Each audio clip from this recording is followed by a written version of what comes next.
चलो कल हमने इसके अंदर हाइड्रोकार्बन्स के अंदर सही ना, हाइड्रोकार्बन्स के अंदर क्या क्या कर लिया है। कल मैंने तुम्हें प्रिपरेशन ऑफ एल्केन करा दिया था और फिजिकल प्रॉपर्टीज करा दी थी। प्रिपरेशन ऑफ एल्केन कराया था, physical properties. Preparation of alkene मैंने स्टार्ट किया था तुम्हारा एल्कीन से और एल्काइन से, थे ना, एल्कीन से सेबेडियस एंट्रेंस रिडक्शन से किया था। इथीन में डाला H2NI तो इथेन मिल गया, या इथाइन में डाला H2NI तो मिल गया इथेन। डिटेल इसकी दे दी थी। दूसरा मैंने तुम्हें बताया था अल्काइल हाइड से। अल्काइल हाइड में एक तो तरीका था, अगर same number of carbon atom वाला एल्केन चाहिए, जैसे C H three C L में H2 डाल दें अगर जिंक और H+ की प्रेजेंस में, तो मिथेन मिल जाएगा। और CH3Cl में Na डाल देंगे तो इथेन मिल जाएगा। मिथेन मिला था CH3Cl, H2 डाला, Zn H+ की प्रेजेंस में, same number of carbon atom. लेकिन CH3Cl में Na डाल देंगे अगर, तो मिल जाएगा इथेन। ये है वुड्स रिएक्शन। और तीसरी रिएक्शन हमारे कोर्स में नहीं थी, वो थी कोरे हाउस रिएक्शन। उसमें CH3Cl से अगर मेरे को प्रोपेन चाहिए, पेंटेन चाहिए, तो कोरे हाउस रिएक्शन के थ्रू मिल जाता है।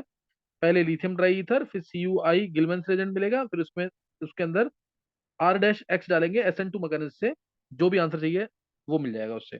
और तीसरा तरीका था सोडियम सॉल्ट से। तीसरा तरीका था sodium salt of fatty acid से या कार्बोक्सिलिक एसिड से। उसमें रिएक्शन पढ़ाई मैंने तुम्हें RCOOH, उसमें NH और CO डाल देंगे तो एल्केन मिल जाएगा, या RCON में कोई भी इलेक्ट्रोलाइटिक मेथड लगा देंगे तो एल्केन मिल जाएगा।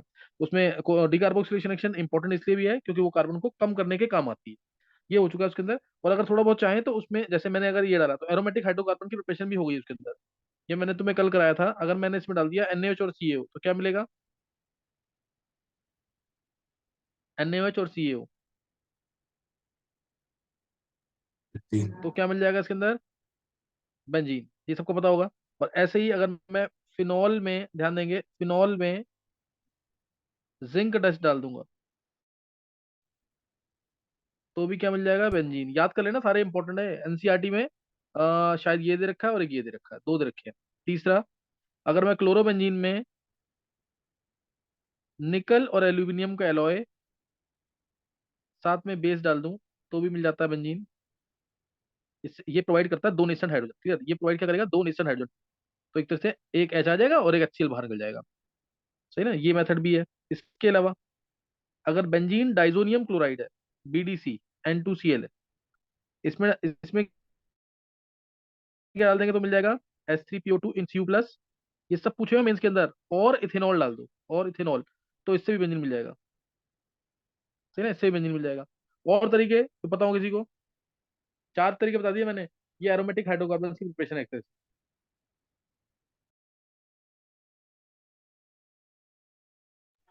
सर सेकंड में क्या क्या डाला है? सेकंड में जिंक डस्ट, फिनॉल में ना।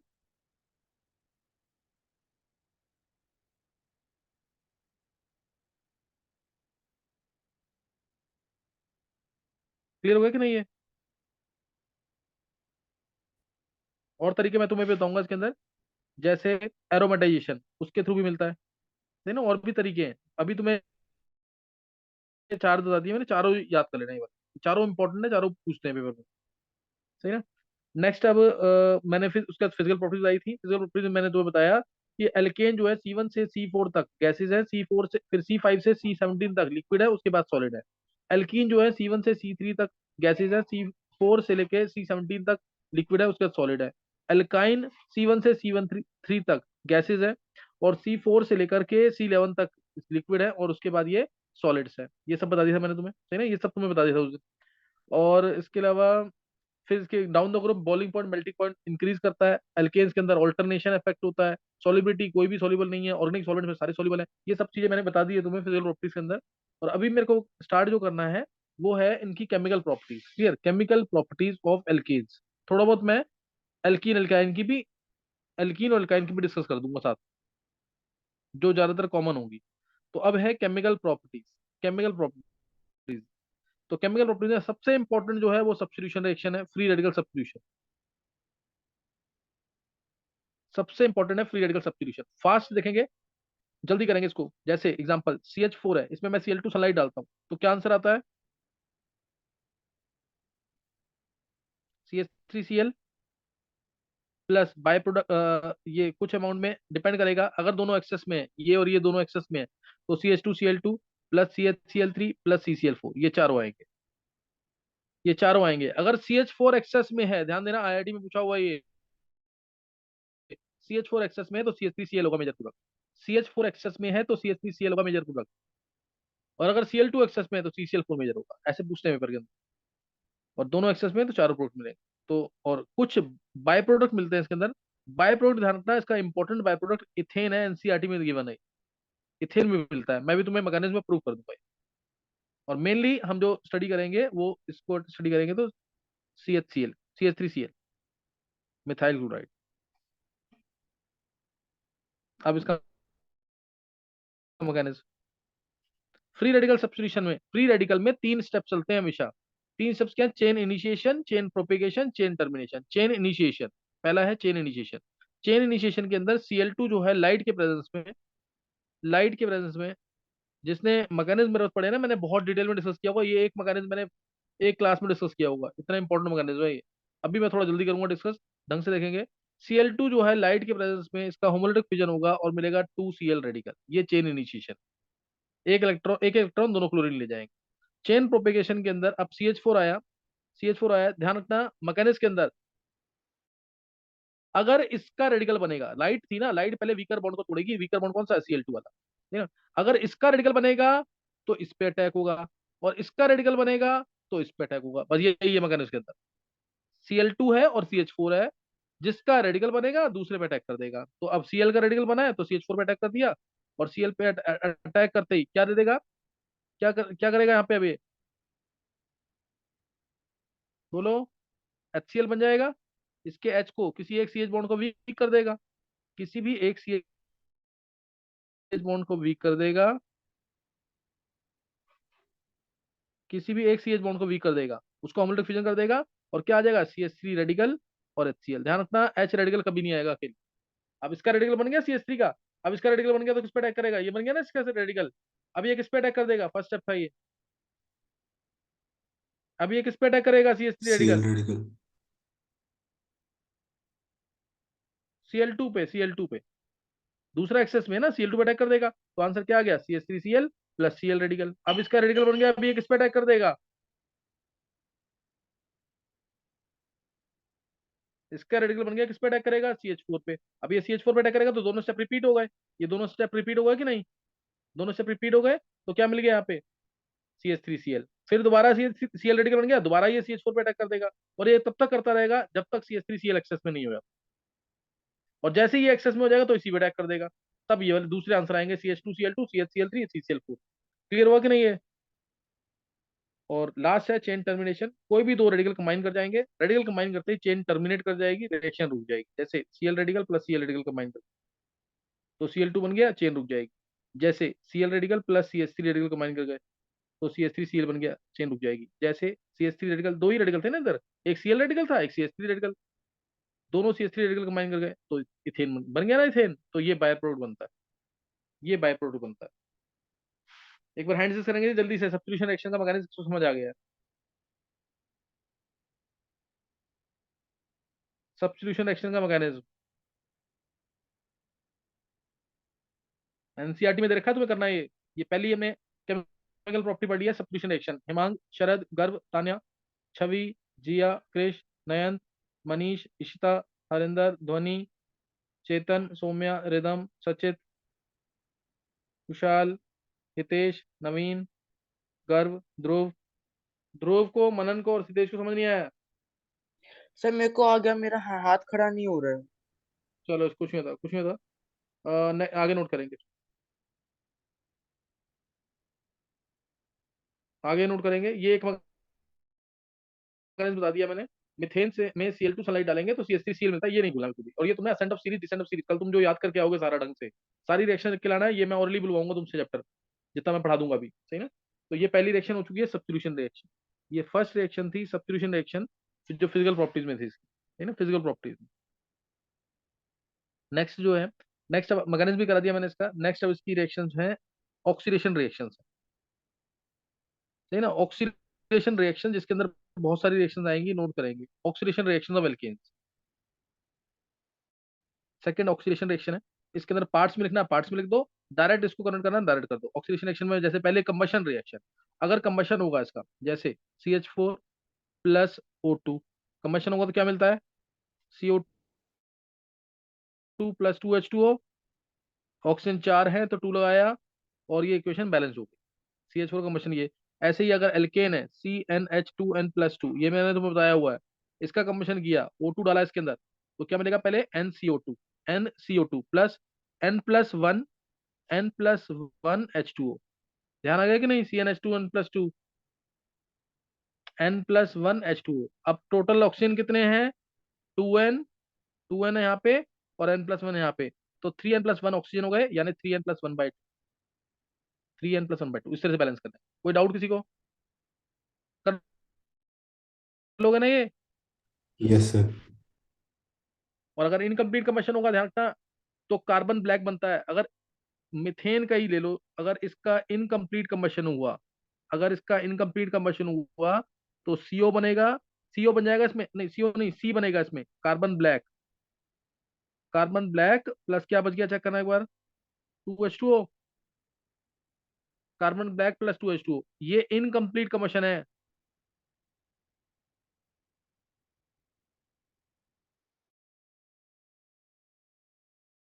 होगा तो कार्बन ब्लैक बनेगा, और ये यूज कहाँ पे होता है, प्रिंटर की इंक में यूज होता है, ब्लैक पिगमेंट्स में, या इंक में, सिंपली इंक में यूज होता है, इंक के अंदर ये प्रेजेंट होता है, कार्बन ब्लैक। कोई डाउट किसी को,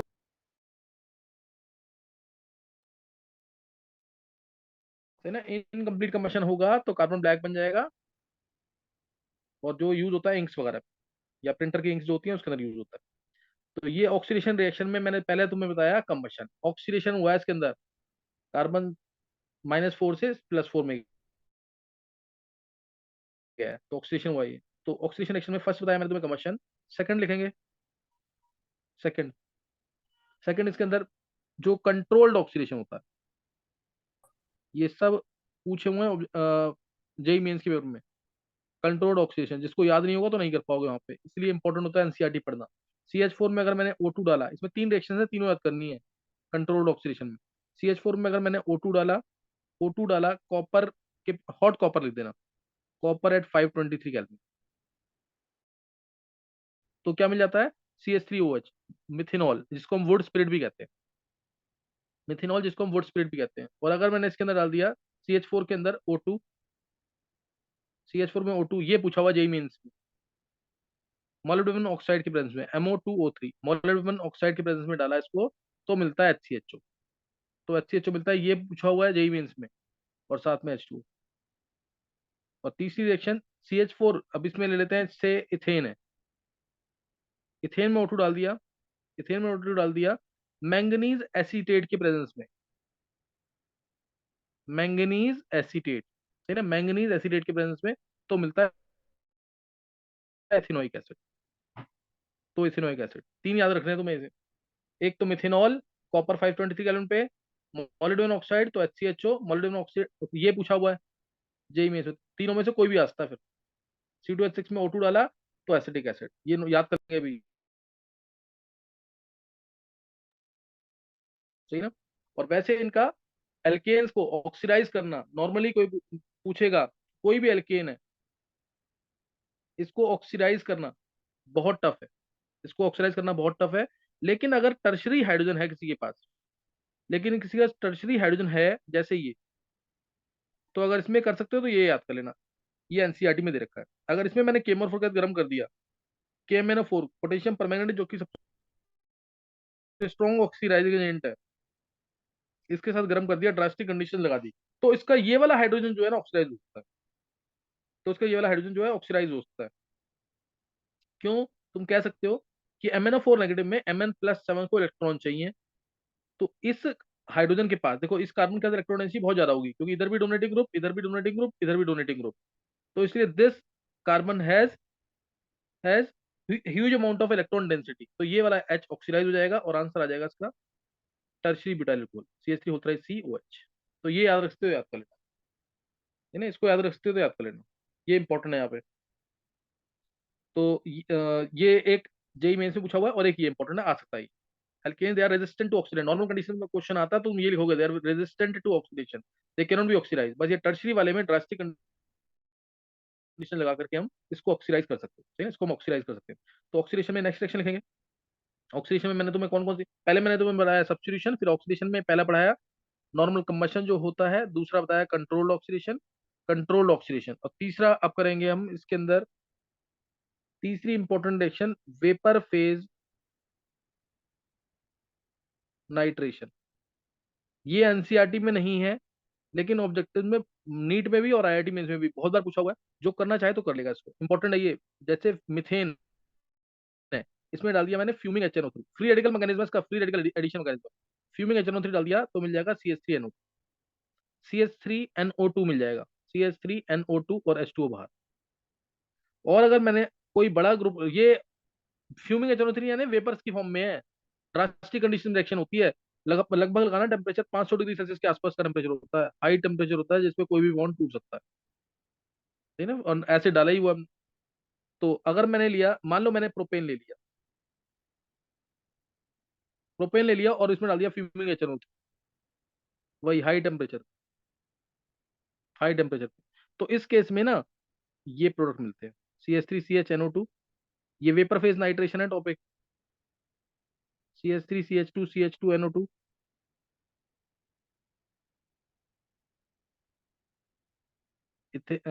नाइट्रोइथेन, नाइट्रोमिथेन, ये चारों मिलेंगे इसमें, ये चारों मिलेंगे, मतलब कार्बन कार्बन बॉन्ड भी टूट जाएगा हाई टेम्परेचर। ये मिक्सचर ऑफ नाइट्रो एल्केन्स मिलता है, इसलिए इसको प्रेफर नहीं करते हैं, मिक्सचर ऑफ नाइट्रो एल्केन्स मिलता है इसलिए इस रिएक्शन को प्रेफर नहीं करते हैं, और मेजर जो है यही होगा, ये ऑर्डर मैंने जो लिखा है ना यही ऑर्डर है, क्योंकि इसका रेडिकल सबसे स्टेबल होगा। ये था vapour phase nitration, third reaction, fourth reaction है, ये थर्ड थी, और ऑक्सीडेशन ही हो रहा है इसके अंदर, ये ऑक्सीडेशन ही है, दिख रहा होगा तुम्हें, CH4 था, यहाँ CH3NO2 मिल गया, ऑक्सीडेशन हुआ ये। ऐसे ही vapour phase sulphonation, vapour phase sulphonation, इसमें डाल दिया मैंने H2SO4, तो इसमें मिलता है CH3SO3H और CH3OSO2OH लिख सकते हो तुम, OSO2H या OSO3H, OSO2OH और CH3SO3H लिखोगे, मिथेन सल्फोनिक एसिड, तो भी सही, तो भी सही है, ये ड्रास्टिक कंडीशन में होता है, ये याद रखना तुम, सही ना। ये भी क्या है ऑक्सीडेशन, ये भी क्या है ऑक्सीडेशन रिएक्शन में काउंट होता है, सही ना, ये भी ऑक्सीडेशन रिएक्शन में काउंट होगा। नेक्स्ट नोट करना है, एक और ऑक्सीडेशन रिएक्शन है, फिफ्थ ऑक्सीडेशन रिएक्शन, एरोमेटाइजेशन, बहुत इंपॉर्टेंट, अभी तक जितनी बताई है रिएक्शन इसके अंदर, सब्स्टिट्यूशन के बाद ये इंपॉर्टेंट, एरोमेटाइजेशन, सही ना। ये क्या है कि जैसे हेक्सेन है, हेक्सेन लिया मैंने, हेक्सेन को मैं आइसोमराइज कर रहा हूँ कुछ कैटलिस्ट के प्रेजेंस में, CH3CH2CH2CH2CH3, और इसमें कैसे आइसोमराइज होता है ये, जब मैं इसके अंदर क्या डालूंगा, Cr2O3Al2O3, या फिर MO2O3 भी डल सकता है, या V2O5 भी डल सकता है, सब याद रखना है ये कोई भी रीजन, कोई भी कैटेगरी डल सकता है इसके अंदर से। ये डाला मैंने जब इसके अंदर 10 to 20 एटमॉस्फेयर, 773 केल्विन टेम्परेचर, तो इस टेम्परेचर पे, इस प्रेशर पे और इस कैटलिस्ट के प्रेजेंस में इसके अंदर होता है डिहाइड्रोजनेशन पहले, यानी ये H2 बाहर निकलेगा और साइक्लो एल्केन मिलेगा, साइक्लो हेक्सेन मिलेगा, और उसके बाद H2, हर दो साइक्लो हेक्सेन बनने के बाद हर जगह से H2 निकलता जाएगा और हो जाएगा एरोमेटाइजेशन, ये दो H बाहर, ये दो H बाहर, ये दो H बाहर, तो आंसर आएगा बेंजीन। हेक्सेन में Cr2O3 Al2O3 डाला, 10 to 20 atmosphere, 773 kelvin, benzene answer है, भूलना नहीं बिल्कुल इसको, आंसर क्या आएगा बेंजीन। ये इंपॉर्टेंट रिएक्शन है एरोमेटाइजेशन, ये पूछते हैं, डेफिनेशन भी आती है, define aromatization with example, define aromatization with example, तो क्या लिखेंगे, the process which involves,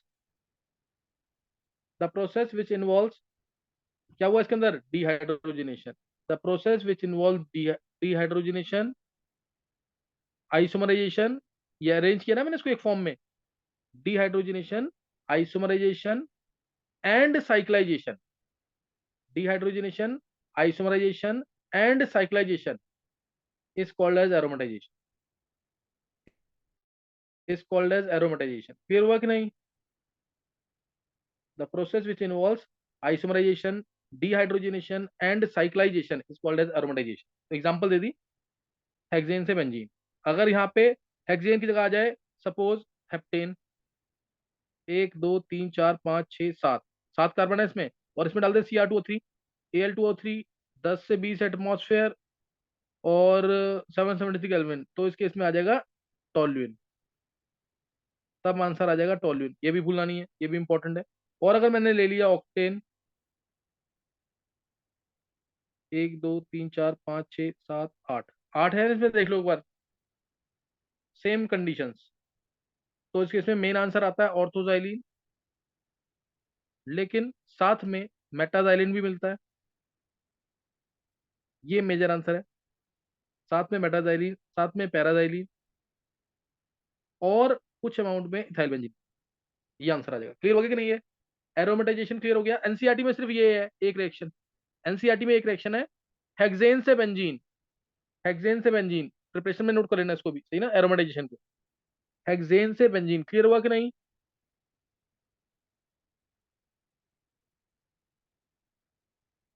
clear हो गया कि नहीं? Yes, sir. चलो ये नोट करना है। नेक्स्ट सेक्शन लिखनी है। नेक्स्ट सेक्शन इसके अंदर लिख लो तुम, ऑक्सीडेशन की रिएक्शन मैंने कौन कौन सी बता दी।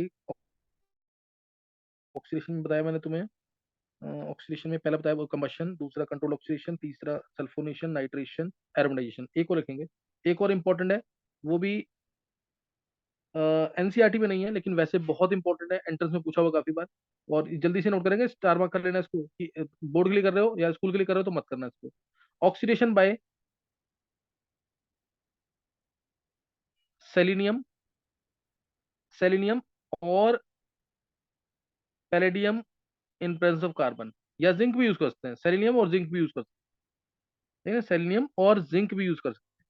तो इसमें क्या होगा, अगर मैंने बस इसके अंदर क्या है कि इसमें एरोमेटिक कंपाउंड मिलता है, इसमें क्या मिलता है, एरोमेटिक कंपाउंड मिलता है, बस एक डबल बॉन्ड होना जरूरी है, एक डबल बॉन्ड होना जरूरी है। जैसे मैंने कंपाउंड लिया ये, मैंने इसमें डाल दिया सेलेनियम, इसके अंदर गर्म कर रहे हैं, सेलेनियम के गर्म कर रहे हैं, ध्यान रखना, और पैलेडियम कार्बन ये डाल दिया, और पैलेडियम कार्बन, तो ये यहाँ से भी डिहाइड्रोजनेशन कर देगा, ये यहाँ से भी डिहाइड्रोजनेशन कर देगा, और आंसर क्या आ जाएगा, बेंजीन। तो ये भी इंपॉर्टेंट रिएक्शन है। अगर एरोमेटाइजेशन करना है तुम्हें डिहाइड्रोजनेट करके, यानी ये प्रोसेस है ऑक्सीडेशन वाला, तो बेंजीन मिल जाएगा। तुम ये वाला कंपाउंड लोगे, सेम एजेंट, तो बेंजीन मिल जाएगा। तुमने ये वाला कंपाउंड ले लिया, सेम रिएजेंट, तो बेंजीन मिल जाएगा। इवन तुमने अगर ये ले लिया, ये यहाँ पे, तो बेंजीन मिल जाएगा, और नेपथलीन मिल जाएगा। और अगर तुमने ऐसे भी ले लिया, सेलेनियम के साथ गर्म किया या जिंक के साथ गर्म किया, तो भी मिल जाएगा। क्लियर हो गया कि नहीं ये प्रोसेस? ये एनसीईआरटी में नहीं है, तो जिसको नहीं करना है छोड़ देगा इसको। वैसे इंपॉर्टेंट है, अच्छे क्वेश्चन में इसका यूज आता है। सेलेनियम डाल दिया कंपाउंड के अंदर, तुम सोच भी नहीं पाओगे कि क्या करना है इसके अंदर, इसलिए अगर कर सकते हो तो कर लेना जरूर, ठीक है ना, कर सकते हो तो कर लेना। ये मैंने ऑक्सीडेशन वाले 6 मेथड बता दिए तुम्हें, ऑक्सीडेशन वाले 6 मेथड बता दिए।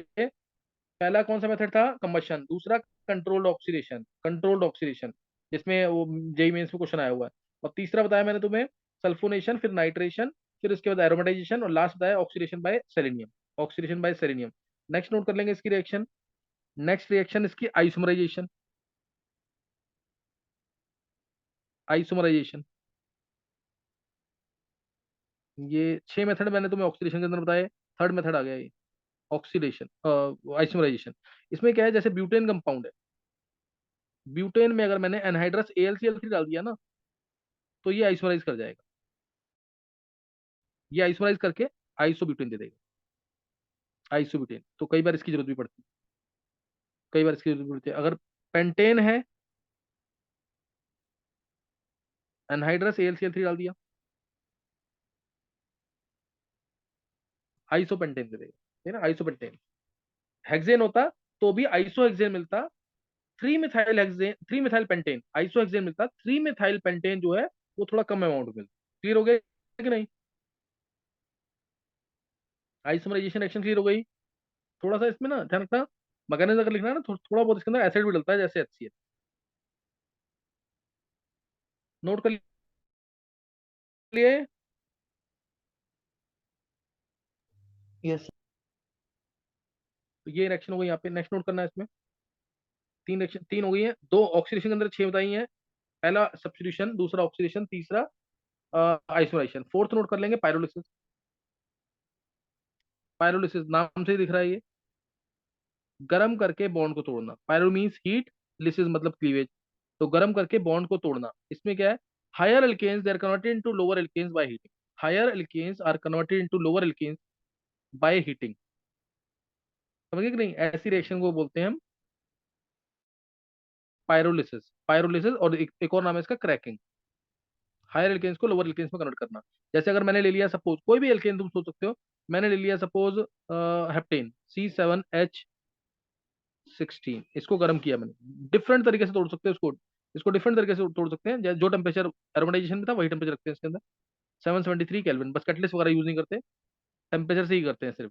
तो इसमें क्या आ जाएगा, जैसे तुमने आंसर लिया पेंटेन, C5H12, बचे हुए कार्बन कितने हो गए, C2H4, ये आंसर आ गया। या फिर 773 केल्विन पे मैंने गर्म किया इसको, तो एक लिया मैंने C4H10, तो साथ में एक एल्कीन कौन सा आएगा, C3H6। समझ आ गया कि नहीं? डिफरेंट तरीके से कर सकते हैं इसको। क्लियर हुआ कि नहीं है? और भी, अगर मैंने यहाँ पे मैंने C3H8 ले लिया, तो बचेगा क्या, C4H8। क्या क्लियर हो गया पायरोलिसिस प्रोसेस?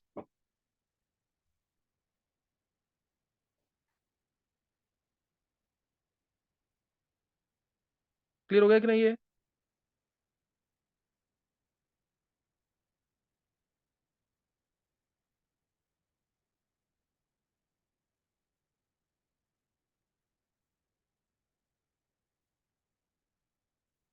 गर्व, यस सर। क्लियर हो गया ना ये? Yes sir. पेट्रोल वगैरह की प्रिपरेशन इसी से होती है ना, पेट्रोल वगैरह। ये फोर्थ प्रोसेस खत्म हो गया हमारा, ये फोर्थ प्रोसेस था जो खत्म हो गया, पायरोलिसिस। नेक्स्ट जो प्रोसेस है, reaction with steam. Reaction with steam, steam के रिएक्शन होगी जैसे एल्केन की, जो एक रिएक्शन दे रखी है एनसीईआरटी में, यही करनी है तुम्हें। स्टीम के रिएक्शन है, निकल के हीट किया, निकल के गर्म किया इसको, तो वाटर गैस मिल जाएगी या syn gas, CO plus 3H2। ये तो तुमने पढ़ाई हुआ है, ये मैंने तुम्हें बता रखा है हाइड्रोजन चैप्टर के अंदर। एल्केन्स में जब स्टीम पास करते हैं तो क्या मिलता है, CO+H2। इसको ऑक्सीडेशन में भी काउंट कर सकते हैं ना, इसको ऑक्सीडेशन में भी काउंट कर सकते हैं। लास्ट जो रिएक्शन लिखनी है, जल्दी से नोट करेंगे, इंपॉर्टेंट रिएक्शन है पॉलीमराइजेशन रिएक्शन। सही ना, पॉलीमराइजेशन रिएक्शन, ये इंपॉर्टेंट है। ये एल्केन की तो नहीं है, लेकिन एल्कीन और एल्काइन की होती है। जैसे अगर मैंने इथीन लिया, ध्यान देंगे, मैंने इथीन लिया, इथीन के n मॉलिक्यूल्स लिए, n is greater than equal to 100। इसमें मैंने हाई टेम्परेचर, हाई प्रेशर रखा, कैटलिस्ट भी यूज किए, कैटलिस्ट भी यूज किए, तो ये आंसर दे देगा पॉलीथीन। ये शायद तुमने पढ़ा भी हो, पॉलीथीन। और अगर ये HTP है, हाई डेंसिटी पॉलीथीन, अगर ये, अगर ये हाई डेंसिटी पॉलीथीन है, हाई डेंसिटी मतलब 0.97 ग्राम पर सेंटीमीटर क्यूब डेंसिटी, तो उस केस में कैटलिस्ट यूज होता है, बहुत इंपॉर्टेंट, IIT में पूछा हुआ है वो। ट्राई एल्काइल एल्यूमिनियम, यानी ट्राईथाइल एल्यूमिनियम प्लस TiCl4। बस सारे बच्चों को देखते ही पता लग गया होगा, पॉलीमर सेप्टर में है, इसे कहते हैं जिगलर नाटा। जिगलर नाटा कैटलिस्ट, इथीन से पॉलीथीन। और प्रोपीन होगा, अगर अगर प्रोपीन हो, डबल बॉन्ड पे बस तुम्हें देखना है, डबल बॉन्ड को चेक करना है, डबल बॉन्ड को तुम्हें हॉरिजॉन्टली रखना है, बाकी सबको नीचे रखना है ऐसे। एन मॉलिक्यूल्स ऑफ प्रोपीन लिए, हाई टेम्परेचर हाई प्रेशर रखा हमने, तो मिल जाएगा पॉलीप्रोपीन। डबल बॉन्ड का सिंगल बॉन्ड कर देना, आस पास वैलेंसी फ्री कर देना, तो ये मिल जाएगा पॉलीप्रोपीन। क्या मिल जाएगा ये, पॉलीप्रोपीन। क्लियर है? तो यहाँ पॉलीप्रोपीन में इथीन से पॉलीथीन, प्रोपीन से पॉलीप्रोपीन, ये तुम्हें ध्यान रखना है इसके अंदर। सही है? नेक्स्ट अब इसी के अंदर, अगर इथाइन गैस है, इथाइन गैस को ये सबने पढ़ा होगा, ये भी पढ़ रखा सबने, दोबारा देख लेंगे। इथाइन गैस को रेड हॉट आयरन ट्यूब से पास करते हैं। रेड हॉट आयरन ट्यूब से क्या मिलता है, पॉलीमराइजेशन रिएक्शन, तीन मॉलिक्यूल्स एसोसिएट होते हैं, रेड हॉट आयरन ट्यूब से पास करेंगे तो बेंजीन। इस तरीके से तीन मॉलिक्यूल्स देते हैं, ये इलेक्ट्रॉन इधर, ये इलेक्ट्रॉन इधर, ये इलेक्ट्रॉन इधर, पॉजिटिव नेगेटिव जोड़ देना। ये ऐसे आइसोमराइज करते हैं और पॉलीमर बनता है, ट्राइमर बना, एक तरह से बेंजीन मिल जाता और इसी के अंदर अगर मैं NiCN2 डाल दूं ना, NiCN2, तो साइक्लो ऑक्टा टेट्राइन मिलता है, साइक्लो ऑक्टा टेट्राइन, ये साइक्लो ऑक्टा टेट्राइन, कॉट बोलते हैं इसको, साइक्लो ऑक्टा टेट्राइन, ये मिल जाएगा। समझ आ गया को तुम ये भी। नेक्स्ट, और इसमें अगर मैंने प्रोपाइन गैस ले ली, propyne gas, red hot iron tube, तो मिलेगा मेसिटाइली। बहुत इंपॉर्टेंट, एसीटोन और डाइल्यूट H2SO4 डालने पर भी मिलती है, एल्डोल कंडेंसेशन में पढ़ाया था, एल्डोल कंडेंसेशन, मेसिटाइलिन। और अगर मैंने ले लिया butyne, red hot iron tube, red hot iron tube, तो मिल जाता है हेक्सा मिथाइल बेंजीन। जैसे मैंने इथाइन बना, इथाइन से बेंजीन बनाया ना, सेम वैसे ही बनेगा, hexa methyl benzene, hexa methyl benzene, HMB, सही ना, हेक्सा मिथाइल बेंजीन, ये तुम्हें करना है इसके अंदर, हेक्सा मिथाइल बेंजीन। दो बहुत इंपॉर्टेंट रिएक्शन है इसकी, बहुत ज्यादा इंपॉर्टेंट। अगर ये मैं लेता हूँ इथाइन गैस, और इसमें मैं Cu2Cl2 और NH4Cl डालता हूँ, तो मिलेगा डाइमर बन जाएगा इसका। बहुत इंपॉर्टेंट रिएक्शन है ये। और अगर इसी के अंदर मैं इथाइन गैस में Cu2Cl2 और NH4OH डालता हूँ, फिलिंग सोल्यूशन टाइप, तो CuC लगा के red precipitate, red PPT। Clear है कि नहीं ये?